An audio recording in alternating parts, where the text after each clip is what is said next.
And he did some incredible things through the birth, and through this story. Wouldn't you agree?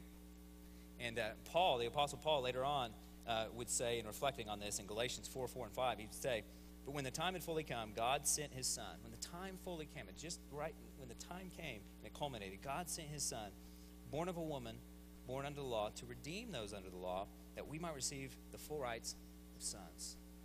So through all these incredible circumstances, God redeemed us, and God calls us his children. It says pretty good work. And through all these circumstances, God accomplished something called the incarnation, what we call the incarnation. It's just the word that says God became flesh. It literally means in flesh. God is a human being. Larry King was once asked, if you could interview anyone in the history of the world, who would it be? And he said, Jesus Christ. That's a good answer, isn't it? When they asked Larry, if you could ask him just one question, what would that be? Larry said, quote, "I would like to ask him if he was indeed virgin born. The answer to that question would define history for me. And the answer to that question defines your life and my life. That Jesus came to show us how God works, that through this event, he would bring salvation to all of us." So what's all that mean? It leads to the second reason. That is that Jesus came to be like us. Not only did he show us how God works, but he came to be like us. The incarnation means that he was human. Earlier I mentioned Bethlehem and how I would just do it different. I'd probably do L.A. or New York where everybody could see. When LeBron made his decision to take his talents down to South Beach, everybody in the world knew in seconds because of Twitter and Facebook and all that stuff. Everybody knew. But when the king of the world took his talents down to Bethlehem, hardly anybody knew. The ones that the angels appeared to. It was humble and quiet because that's the way God did it. But he had to do it that way because Jesus didn't come to be privileged and to be born with a silver spoon and come to be above us. He came to be like us. Max Lucado said, in reflecting on this, he says, he looks anything but a king. His face is prunish and red. His cry, though strong and healthy, is still the helpless and piercing cry of a baby. And he is absolutely dependent on Mary for his well-being. Majesty in the midst of the mundane. Holiness in the filth of sheep manure and sweat. Divinity entering the world on the floor of a stable through the womb of a teenager and in the presence of a carpenter. It's pretty amazing, isn't it? He came so that he could be like us. Why? Why is that so important? What's so big about that? Hebrews 4:15 and 16 tells us the significance. It says, "For we do not have a high priest," and he's talking about Jesus there. A high priest is just a go-between between man and God, a bridge. And that's in Jesus, who we don't have one who is unable to sympathize with our weaknesses, but we have one who has been tempted in every way, just as we are, yet was without sin. Let us then approach the throne of grace with confidence so that we may receive mercy and find grace to help us in our time of need. I love what theologian John Stott says about that. He says, in a world filled with suffering and pain, I could not fathom worshiping a God who is immune to that pain. It's pretty good, isn't it? In most other religions, God is transcendent, and he's set above, and he's apart from the mess and the sin of this world. But the incarnation of Jesus says, I'm going to come and be in it.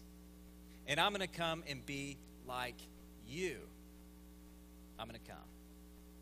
And what that means, it's incredible truth and application for us. What that means is we can never say to Jesus, Jesus, you don't know what it's like to grow up.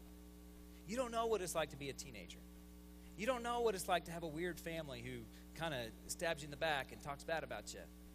You don't know what it's like to be disowned by friends and lied about, or to be poor, or to be homeless, or to have no money this Christmas. You don't know what that's like. And Jesus would say, I actually do. I know exactly what that's like because I came to be just like you.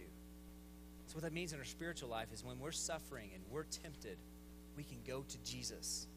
We can cry out to him. And when we're struggling, we can go to Jesus and he can say, I understand. I've been there and I care, and you can come to me. Jesus came to be just like us. He can sympathize. And he did this so that he could care for us perfectly. so that he could care for us perfectly. Without being like us, he couldn't empathize, he couldn't sympathize, and he couldn't be there for us. This leads to a third thing. Yes, Jesus came to be like us, and yet Jesus was still unlike us. All right? Not trying to confuse you here. But he was like us in every way as a human being, except he wasn't exactly like us in his sin, in that he didn't sin. We all have friends that say, hey, I understand. I feel your pain. I know what you're going through. But good luck with that. I don't know what you're going to do. But I feel your pain, right? And Jesus wasn't like that at all. Jesus could sympathize and he can empathize, but because he's also God, he can supply the answer, the true answer. Hebrews 7 explains it. It says, such a high priest in Jesus, he meets our need. But he's one who is holy, blameless, pure, set apart from sinners, exalted above the heavens. Unlike the other high priest, he doesn't need to offer sacrifices day after day, first for his own sins and then for the sins of the people. Because he sacrificed for their sins once for all when he offered himself, because he was the perfect sacrifice. He was God on the cross in our place. And, that is just an awesome truth, that he was tempted and weak just like us, and yet he did not give in to sin, and he resisted temptation and sin just like us. We could look up to him, and he's not pulled down to our level in our sin. He could be a perfect Savior to us. So that's an awesome application. That means that when you're tempted to sin and to live outside of God's will, you can go to Jesus and you say, here's what I'm dealing with, here's what I'm struggling with, and Jesus can say, I struggle with that too, and here's how I got out of it. But it also means when we give in, and then we give in to that sin and do sin, we can go to Jesus. And he's not like some of our friends who say, oh, that's okay, nobody's perfect, call me next time and I'll do the same with you. Jesus says, I didn't give in to that, but I died for that sin for you so that you may be forgiven, I may pull you out of this mess, and I may change your life. That's Jesus. He's like us, and yet he's unlike us, so he could save us, and he could care for us. Which leads to the fourth thing, and that is Jesus came to make us like him. To make us like him. He was like us in our humanity, but he wanted to pull us up so that we could be like him. The one thing you could say about Jesus is that he lived his life as a life of love for others. That's what the incarnation means. The incarnation means he came to us. He invested in our life, in this world. Most religions, you know who the holiest people are by what they wear and the fact that they're distant from all the problems and all the ordinariness of life. You can just tell. And that's why they live in convents, and monks lived in caves and towers, and you're separated from all that. No TV because you can't be polluted by this world. No music because you can't be in the thoughts of this world. No travel because you can't participate in the evil or the activities of this world because you can't get stained. But the incarnation says that God got involved in our mess. That Jesus came into and he got involved. He went to the sinners. He went to the demon-possessed. He went to the adulterers. He went to the alcoholics. He went to them so that he could save them. He went to them. And he comes to us too.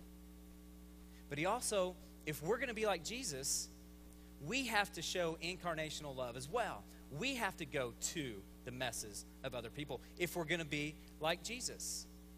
That applies to our closest relationships, doesn't it? Marriage only works this way.